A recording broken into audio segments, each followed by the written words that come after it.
Hey everyone, I'm the person who made the page. Okay, so we have a Michael Jordan fan who wants to go on. He goes by the YouTube username of Miami Vlad.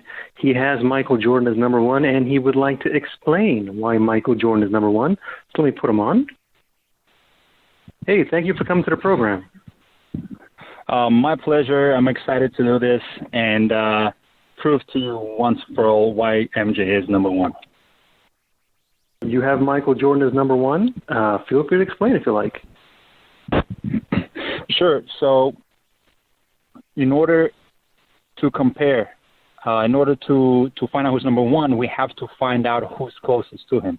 Many have picked LeBron as to be the hair goat, so to speak. My main points that I'll be making is that rule changes do make an immense difference. For example, the style of play is part of those rule changes. No hand checking, the three-point shooting. The NBA shifted away from the two-point game to the three-point game. No big men, less physicality. Also, many will argue rings does not define, a player. While that is true, if you take the entire career in totality, including rings, including stats, and including intangibles, then you can come up with who is the GOAT, and that is MJ, because he has all of those. And last but not least, basketball is a two-way sport. You don't only play offense, you have to play defense as well. And MJ is absolutely purely the best two-way player as well. While a lot of players stat their offensive stats, stat their sheets, they don't play defense anymore, not like MJ. Okay, so let's go through this one by one. You brought up what people believe of LeBron James. Some people have him as number one, or as you put it, the next best guy close to him, but lots of people don't. So I don't know why he is your standard that you're going by when there are lots of other stars who get picked as number one or next to close to Michael Jordan. Number two, when you explain about the rules, yes, there are differences in rules, and that applies to Michael Jordan as well. The rules were different. The league was different before Michael Jordan came. There were the Michael Jordan rules. The NBA in general is a place where stars get protected, and the rules are not applied consistently to stars as they are to non-stars. And that especially is true with not just any star, but Michael Jordan. In fact, lots of people were joking that you can't get close to Michael, or it's everything is a foul. He gets the calls. He was the golden boy for the NBA. Number three, when you talk about rings, I know you acknowledge that rings aren't the only thing, but they should not be anything. This is a team game. One person does not win and lose the NBA Finals. If you believe that, then be consistent and blame Michael Jordan for when he lost and elevate other stars for when they won. I think you brought up one more point. What was your other point? It's a two-way sport, offense and defense. Two-way sport. There you go, two-way sport. When you talk about two-way sports, no one disputes Michael Jordan was a wonderful two-way player. I know you're not saying people dispute that, but he wasn't the only one. There were lots of legendary players who were two-way players. How do you know Michael Jordan was the best two-way player? Basically, you've explained some things, but you have not proven Michael Jordan is number one. How do you know Michael Jordan is number one? So again, I'll say this. Who's the closest thing? We have to know who is the GOAT. And you mentioned something, it's a team game. Yes, it's a team game, but basketball, unlike any other sport, the star player has a lot of control. The players themselves, because it's 5 versus 5 and you get to play both ends. So while the team wins, yes, it's true, it's as close you can get to individual performance affecting the result, other than, of course, like tennis and golf, things like that. And another point, if this is a team game and team wins, then why are we having a discussion in the first place? Then there's no goals, there's no individual players, team wins, that's it, end of story. But from a fan perspective, yes, this debate is very popular. And as far as, so I would like to know who we're comparing, who is the next greatest, and then we can take everything in totality. Now, going back to the rings, 6-0, 6 finals apiece, that matters a lot. You cannot just discount and say, well, it's a team game. Because, again, if we're going to go to the argument it's a team game, we shouldn't be having this discussion at all. Yes, it's a team game, but at the same time, the superstars in the NBA have the most control, have the most influence on the game. And as far as rule changes, Jordan was doing what he was doing with 2-pointers and free throws. He was barely shooting threes. I believe he averaged like 1.4 for his career, 1.3, something like that, if that. So that goes to show you how much greater he is and above everybody else. As far as the Breathe and Jordan get fouled, every superstar gets that special kind of treatment. Okay, so let's go through this step by step. This is actually a classic routine of just cherry picking. I don't dispute some of the things you're saying for Jordan. There's no dispute on a lot of these things, but you are not being fair and consistent to other stars. So, for example, you explained Michael Jordan did it on 2-pointers and free throws. Well, he wasn't the only one. And number two, there were stars before him who didn't even have a 3-point line. And there were stars before him like Wilt Chamberlain who weren't even good free throwers. So Wilt Chamberlain did it with no 3-point line and basically not as many free throws. And it's not just Wilt Chamberlain, there are other stars. Number three, you ask, well, if we're not going by rings, why are we having this topic? Well, you should ask yourself that question. Why are you having this topic? No one forced you to go on. No one's pressuring you to go on. You want to go on. You want to let the world Michael Jordan is number one. You're not the only one who's asked me that. On my page, on the second page, some people have asked, well, or one or two people have asked, well, if we're not going by rings, why are we having this topic? That's a question ask you guys. Why are you having this topic? You are the ones who elevate Michael Jordan and downplay other stars. Number four, you brought up about how, other stars get treated with preferential treatment. It's not just Michael Jordan. I know that. I explained to you it's not just Jordan, but this is not just any star. This is Michael Jordan. And anyway, again, the point is still there, that he gets a pass. There are the Jordan rules. He was the golden boy. And you know how NBA is with stars. The next thing with the rings, I still don't understand why you guys are going by rings. You know one player doesn't win a ring. You know that. And then you guys continue to go with rings. You explained that basketball is the closest thing or something when it comes to how a player has an impact on a team. You're just making things up. How do you know that? Explain to me what's the difference between a star on a basketball team and a star on a hockey team. They both go left to right. They both have multiple players on the floor. A hockey player can literally go in whenever he wants to. A basketball player has to wait. So you can make the point that a hockey player has more impact. A quarterback in the NFL is considered the most important position. You can make the point he has more impact. A pitcher in baseball is really important. You can make the point he has more impact. I'm not saying they have more impact, but people think that way. So how do you know it's basketball that has the biggest impact? What about the other sports? And then the last thing, I think you brought up about the impact of a player. It's not an individual, it's a team thing. Are you consistent with this in other things in life? Does the movie that gets the most Academy Awards, is that the best movie? The one that wins the most money? Is that the best movie? Other athletes in sports, the baseball player who gets the most rings, the hockey player, the football player, the tennis player, do you consider them the best? Are you consistent on this? And if you really believe still, no, it's basketball. Jordan had the most impact. A player had the most impact. Explain to me, please, how is another star supposed to impact his team the most if his team is not good enough to win the finals, to get to the finals, to win the playoffs, or to get into the playoffs? So you do bring up all good points, and I'll give you my rebuttal. The first thing about rings. So why do you claim Jordan fans bring up rings? When I got on this call in the beginning, I said rings do matter, but as a totality. So meaning I'm not discounting the rings, but I'm also not putting 100% of my eggs into the rings basket, so to speak. So meaning, for example, I'm not saying, so you would have to agree with me, or the fans out there have to agree with me, and I'll quote Herm Edwards, you play to win the game. Winning matters. Whether it's a team sport or individual sport, winning matters. And so when I brought up rings, I don't bring it up just to say, okay, because if we're going to go by rings alone, Robert Horry is better than Michael Jordan, right? Because he has no. There's a difference. It's not the same thing. It's not the same thing at all. Because when you say winning matters, whoever this Edwards guy is, winning matters. You're right, but the debate is not which team was the best, which coaching staff was the best, which players helped their team the best. Your debate is Michael Jordan is number one, and the other stars are not on his level because he is number one. So when you say winning matters, of course winning matters. That's not the debate. The debate is, how does that make Michael Jordan number one? And again, I know you didn't finish, but again, I'm trying to understand this. If another star has an impact on his team the way you claim basketball stars have the most impact over every sport, how is that star supposed to win the finals if his team is not good enough to win the finals, get to the finals, win in the playoffs, or get to the playoffs?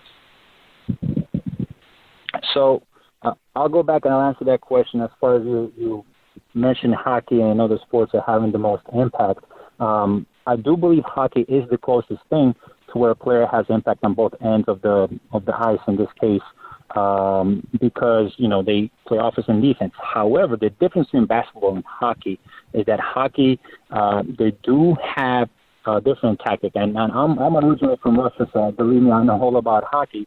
You have your center, your left and your right, and basically your forwards who do stay in that attacking mode. Their main responsibility is not to play defense. That's why they have two other defenders to help them out, the blue line. So, yes, while both play both ways, the forwards tend, their number one priority is to score, to go forward. The defense always stays back and drops back. So it's in that regard, it is different than basketball. In basketball, you got to play both ends 100% of the time. It's not like you hang back. No, you don't actually. No, actually, that's not true. Yeah. There are a lot. No human being. I'm not saying it's not possible, so don't take this as impossibility. It is not practical to expect a human being to be 100% on offense and defense. In basketball, they score lots of points. It's half the game is offense, half the game is defense. But you're just assuming that Michael Jordan is on this level, like he's always playing 100% offense and defense.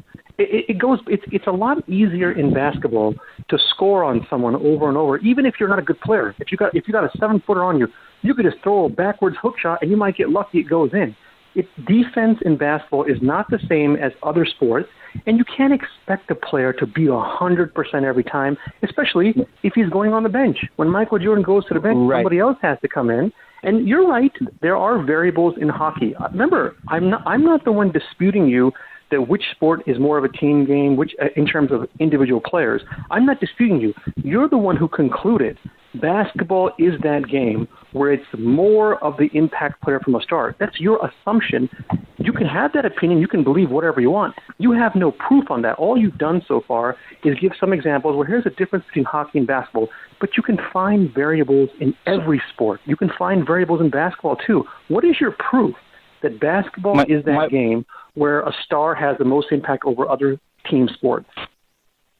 So then my question is two-part question. What are the requirements to be a GOAT player? What are we going by? What are we measuring the GOAT player? By intangibles, by statistics, by rings, by whatever you want it to be. So we would have to know what are we measuring by the players to be the greatest ever, the greatest of all time. And and then the second part is, brought up in the beginning, is we have to know who the fans think is the second best, because then we can literally compare side by side. Or let's compare all of the intangibles, the statistics, the winning, etc. But sure. No, I got you. So just a couple of. So go ahead. I'm sorry. Go ahead. No, I was going to say. So what are we measuring the GOAT, so to speak, greatest of all time? What are we measuring by? There has to be some kind of. We don't have to agree on everything 100% what determines the GOAT, but we have to have some type of an agreement what we're measuring the GOAT by. Oh, I got you. So I'll answer that question. But before I do, I just want to know, when you say we have to, why do you have to rank them like that? Well, you're right. We don't have to. And that's why the point I brought up is you mentioned it's a team game, so we don't need to have the discussion. The team wins, end of story, period, right? But it is fan does stand for fanatic. And as fans, I guess, myself included, we do get dragged into discussion. We want to know who's better, who's best, who's the greatest of all time. It's an interesting water cooler discussion. Okay, no problem. No, you're right. It's a fun thing to do. We all enjoy it. I like to have stuff like that. But what you should be doing then, you should be having your opinion about who is your favorite player, or who do you think you start a team with, or who impacts your team the most. You guys, Jordan fans, take it to a different place where you're not only elevating Jordan, like he's number one, but you downplay and disrespect other stars, like it's Jordan must be number one, and you go, and then if you're going to do that, okay, fine. The next thing becomes, are you being factual and are you being consistent? So, for example, using rings as a criteria is not a factual thing. That's a random opinion that you have, and it's not an educated thing. But if you're going to do that, then like I explained, are you being consistent? There are other players who have 6 or more rings. And whatever other criteria you use, whatever you use for why Jordan's number one, it's not just that you're not being factual and educated. Again, are you being consistent and fair in your opinion? So there are other players who have just as many rings or more rings. There are other players who could score lots of points, who did more things like rebound, field goal percentage, assists, minutes played. You can find things other stars, but you guys assume Jordan must be number one, and then everyone else downplay and disrespect it. Now, when you ask the other question, well, who's the next best guy to Jordan? We have to ask the fans. You brought that point up about the next best guy. In order for you to know that, you would have to poll every NBA fan in the world, which it's just not practical. And number two, you'd have to assume, are they reliable? Lots of NBA fans, lots of sports fans in general, are not educated enough to know the whole thing about the NBA when it comes to ranking players. Lots of them are bandwagon fans. They go by their favorite player, the guy that they grew up loving. They're emotionally involved for a player. So when you ask, how do you rank players, I'll give you the answer. If you must rank players like that, there's basically 4 ways.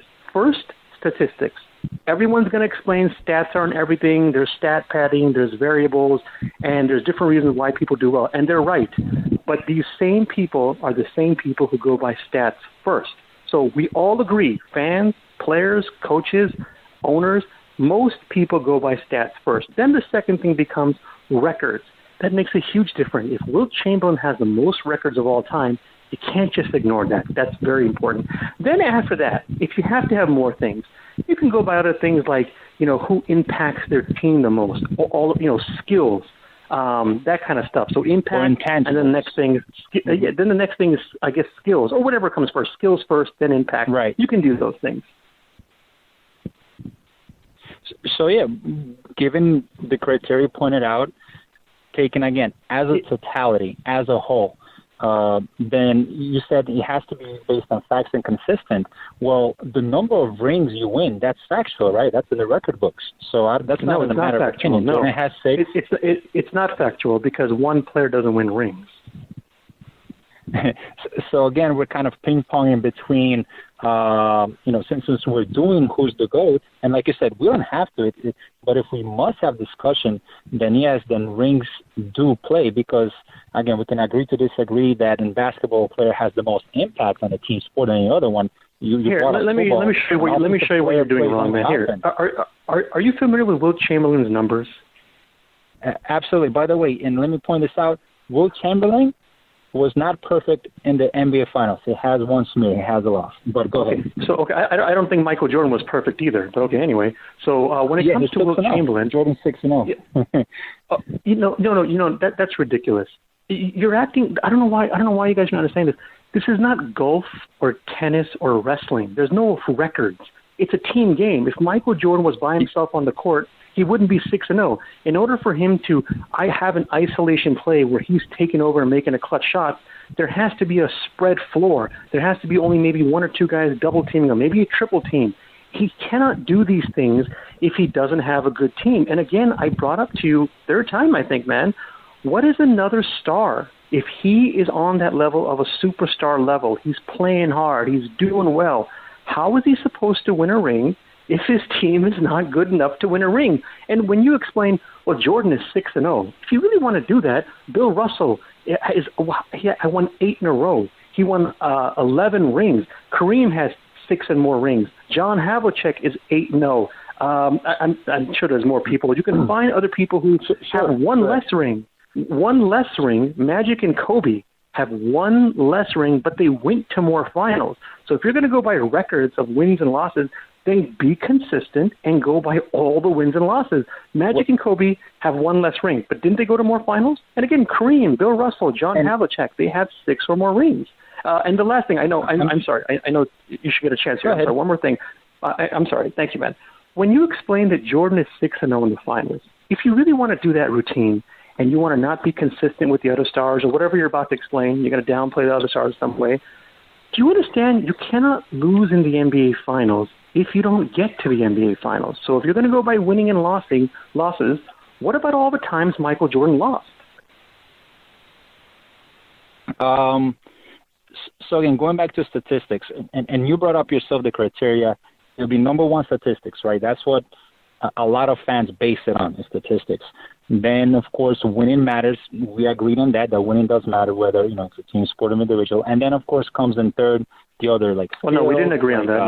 No, we didn't agree on that. Go ahead. Okay, so I'll be clear. That's the criteria I'm using. How about this? I'll put it out there. Okay, stats, wins, and the intangibles. Those are my 3 things. So if we do go by stats, and I know you're going way back, you're pulling out all the old school players. Obviously, I'm not going to lie, I haven't seen them play. But if my memory serves me right, statistically speaking, Jordan still outperforms them statistics. When again, obviously Stanner's going to get more rebounds, right? A point guard, especially in the old era, is going to get more assists. But do you see what you're doing, man? No, do you see what you're doing? You're downplaying other stars. Obviously, a center is going to get more rebounds. Well, obviously, a guard is going to get more steals. Obviously, a guard is going to have more easy time flying in the air and dunking. He's going to shoot more threes. He's going to get more assists. Why do you guys, again, you not only cherry pick things, you're not being consistent and fair. It's factual.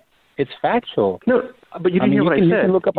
You're not being fair and consistent. So whatever you say, well, Wilt Chamberlain did this because he's Wilt Chamberlain, or this is the time he played, or today they have different rules. LeBron James.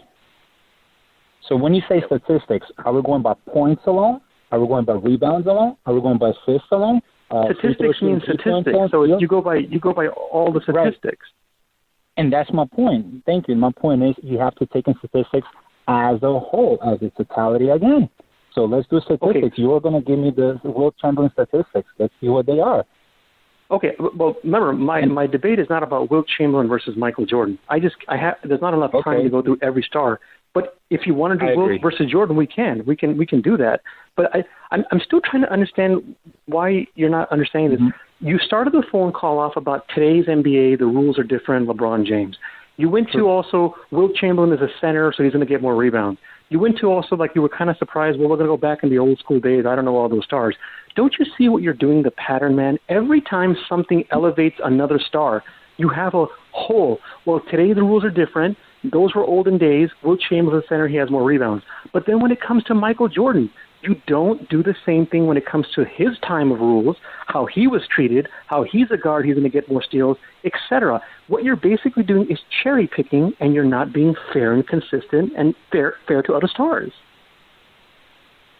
Not at all. By the way, I didn't say I don't know the stars. I know the past stars. I just said I haven't seen them play with my own eyes. That's the truth. And the reason I brought up the rule changes is because, again, a lot of NBA fans, a lot of even quote-unquote professional analysts that are out there on TV and the media, they do compare mostly today's players versus Michael Jordan, primarily LeBron James, among others. Some argue KD, some argue someone else. You never stop and Kobe. think, man.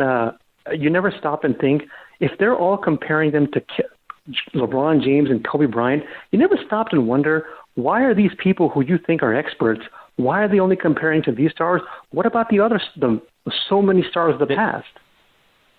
Correct. And actually, you did bring up a good point, because we cannot poll every NBA fan in the world, right, and say, okay, who do you think is the GOAT, the greatest of all time, and then we'll have at least a percentage of what the fans think.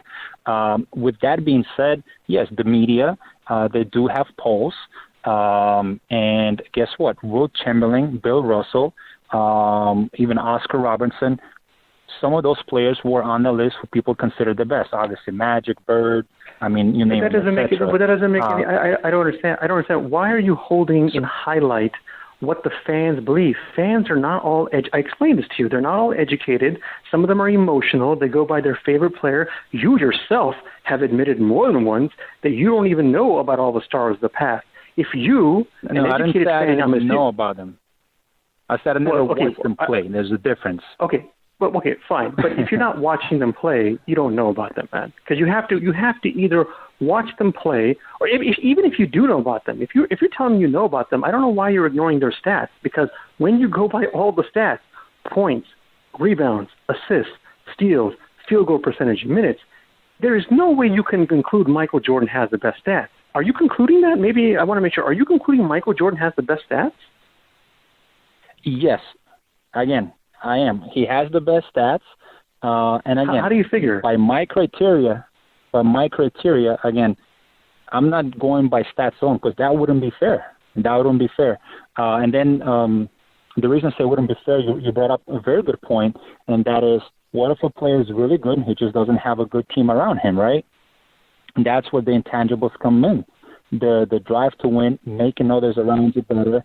And even if you do, for example, if you really want to win, go ahead and request a player that you want to be on your team. This has got to be a joke. Miami Vlad, this has got to be a joke. What happens when the guys that you gave, LeBron James, request players? What do Jordan fans say about super teams getting together?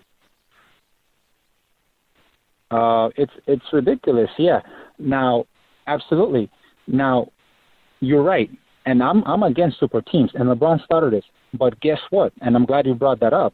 LeBron James hand-picked his rosters, and then he complains that he doesn't have enough help. If you hand-pick your rosters, then you complain that you have enough help, and even with that super team, he still could not win, you're actually proving you're proving my point. First of all, hand-picking who's available. It's not like he can pick anyone in the NBA. I want Kobe Bryant, Kevin Durant, James Harden, Russell Westbrook. He hand-picked who is available. LeBron James. Absolutely. And again, coaches and picks players. And again, just because you hand-pick someone, you have to have a team that wins. If you're going to give the example, LeBron James picked his team and he still lost, you're proving the point. It takes a good team to win. It has nothing to do, in general, with one star. I don't know why you're not able to understand this. It's not a star that wins. That's when intangibles come in. You explained that, it's the intangibles, it's the will to win, or, make his team better, stuff like that. It doesn't make any. What do you mean? Absolutely, it doesn't make any sense. You can do your best, play your normal game. Your team can still lose. What is another star? I've asked this more than once. What is another star supposed to do if his team does not win? I could give you a list of top-level A-plus Hall of Fame players who were known as wonderful players, and they could not win rings. Are you assuming that all those players just didn't have the intangibles, just didn't make their team better?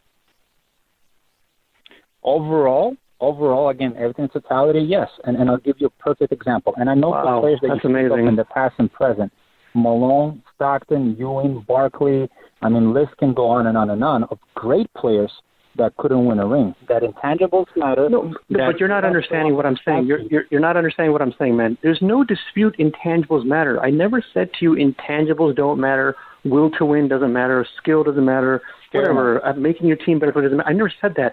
You are assuming that one player has so much power over a team that he can just make a team win by those kind of things. I asked you, what about the other stars who did these kind of things, who tried, they did well, statistically it's proof they did well, they wanted to win, and they could not win, and you basically made the point, yes, they all of them just didn't have those kind of things on that level. You're just making things up, man. Not true. Very great example of that is Scottie Pippen. He couldn't win anything without Michael Jordan. He only won titles with Michael Jordan because, as not everybody, but many. And Michael Jordan didn't win without Scottie Pippen. And Michael Jordan didn't win without Scottie Pippen. Are you counting the years where he was 41, 42 playing for the Wizards? Are you seriously counting those years? Come on, you're better than that. Don't you see? Don't you see what you're? No, don't you see what you're doing, man? Every time there's a hole in your argument, it's always the other star is not good enough. Jordan did something different, and then when the same argument applies to Jordan, you have an excuse and a variable. No, I'm giving you facts. Those are Okay, facts. so the Scottie fact Pippen is Jordan did not know. If you're going to cherry Pippen better. Yeah, if you're going to, and you don't think Scottie Pippen made Jordan better? What is this? You're just making things up, man. This is not facts. This is just making things to help Jordan. All you're doing is literally finding anything that helps Jordan.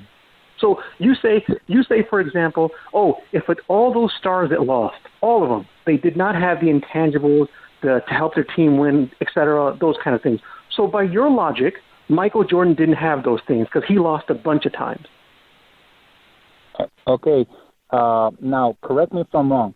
Are you playing for first place, or are you playing to get a participation trophy? Correct me if I'm wrong.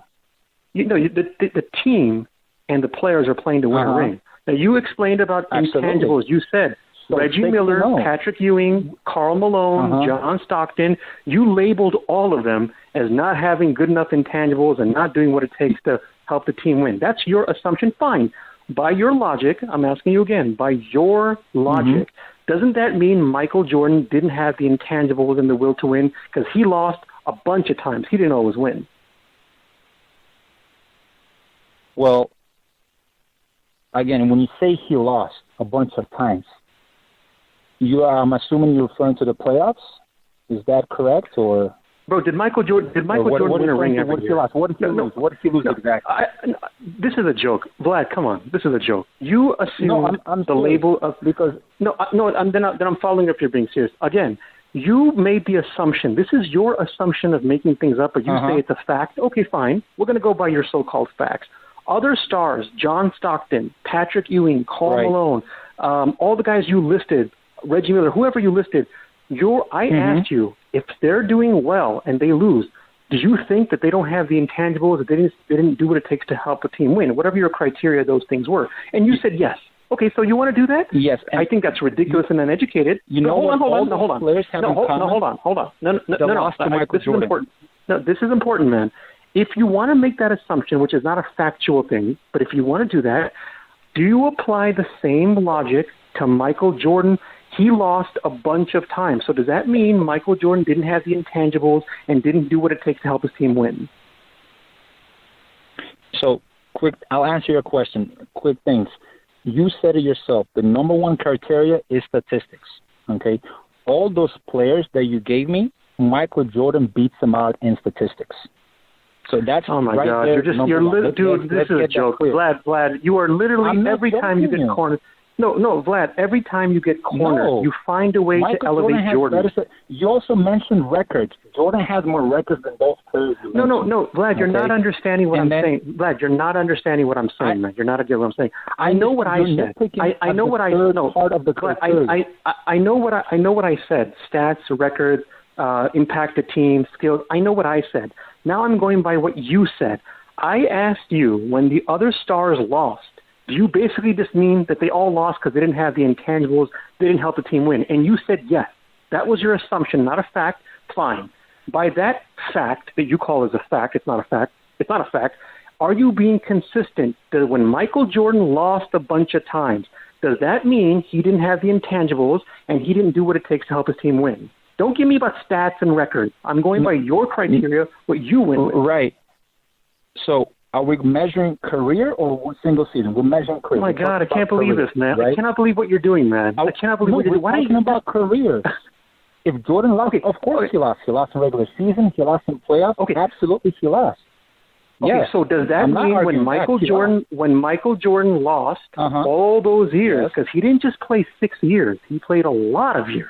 And you guys act like it was just 6 for 6. And that's careers, absolutely. When he lost a bunch of times in the NBA, a bunch of times, does that mean, by your logic, by your so-called facts, that Michael Jordan didn't have the intangibles and he didn't help his team? He didn't do what it takes to help his team win. Absolutely not. So what I'm saying is, a rookie needs time to develop and learn. A rookie is a rookie. Unbelievable, man. The best player Unbelievable. In the NBA. Michael Jordan didn't lose when he was a rookie only. No, Michael Jordan didn't just lose when he was a rookie. He lost a bunch of times when he was in his prime. Absolutely, yes. Yes, he did lose. Absolutely. He needed to learn how to win, and then he needed time to develop his other teammates. I just can't believe what you're doing. You're just really brainwashing to loving Jordan. You just can't get off. I get it. But even you Jordan lovers in the audience, you cannot give this guy a pass on what he's doing. No. Every time he brings up another star, it's the star. Then when Jordan loses, he was young. Oh, you know what? He didn't have the same experience. Oh, you know what? The rules were different. LeBron James plays a better, easier time then. Bring up statistics. You don't want to talk about statistics. I'm telling you, statistically, Jordan is better than virtually every single player you name. It's not that I don't want to talk about statistics. It's not that I don't want to talk about statistics. I do want to talk about statistics. I'm the guy who said statistics is the first thing. But the reason I'm not going on that right now is because I want to get you to admit something on some other topic that you went by. So if you want to get off this topic, we can go to statistics, and I'll get you on that too. But what about this topic? You got cornered that you are not being consistent. And your answer to me is, no, he was young and inexperienced. He lost a bunch of times when he was not young and inexperienced, when he was in his prime, when he had a wonderful team. Okay, so how old was Jordan when he won his first championship? 27. Okay. He got into league when he was 21? At 20. 20, so 7 years. That's still being young. So you're gonna look. So 7 don't you years. See what you're doing? And another thing, and another thing. At the very beginning of this call, we talked about criteria. And for me, again, you cannot just pick one and say, okay, because then you cannot pick out one. You have to take as a totality. So I told you my criteria is wins, rings. Yes, that's a part of the criteria. Statistics, yes, that's a part of the criteria. And the intangibles, those three. So right now, you say you have me cornered. You're picking up the intangibles, and so you're saying that other players, they were great, so they didn't have the intangibles. They didn't have the killer drive. And I'm telling you, yes, Michael Jordan was a killer. His will to win was greater. He wasn't the only one who had a killer instinct. He wasn't the. You're making things up. Prove it. How do you know he had the biggest killer instinct and the biggest will to win? You're literally, man, making things up. And this is a reason why human beings in the world debate and don't agree. Because one side goes by facts and is consistent, and the other side makes things up and is not going by facts or consistent. When you say Michael Jordan had the biggest will to win, the biggest killer instinct, you're literally giving a random opinion that you cannot prove on facts. So just like you, because we cannot, in your opinion, you're saying we cannot measure intangibles, correct? There's no way to measure No, I didn't say that. I didn't say that, no. Oh, I said, you said killer instinct. Then? You said biggest will to... Those are part of the intangibles. Are you paying attention? But are you paying attention to what you say to me? I'm listening to what you're saying. You said biggest killer instinct and biggest will to win. Tell me how Jordan's killer instinct and will to win was bigger than Larry Bird's or Magic Johnson. So I'll give you a quick example. When no player dared to call, I'll give you Magic Johnson, Larry Bird, and Michael Jordan a little B. Again, I know I'm going. Hey, please subscribe. And if you disagree with me on something, you can go on my program and show me your facts on whatever you disagree on. If you want to go on, let's set it up. Send me an email. The email is right there in the description section. Thank you.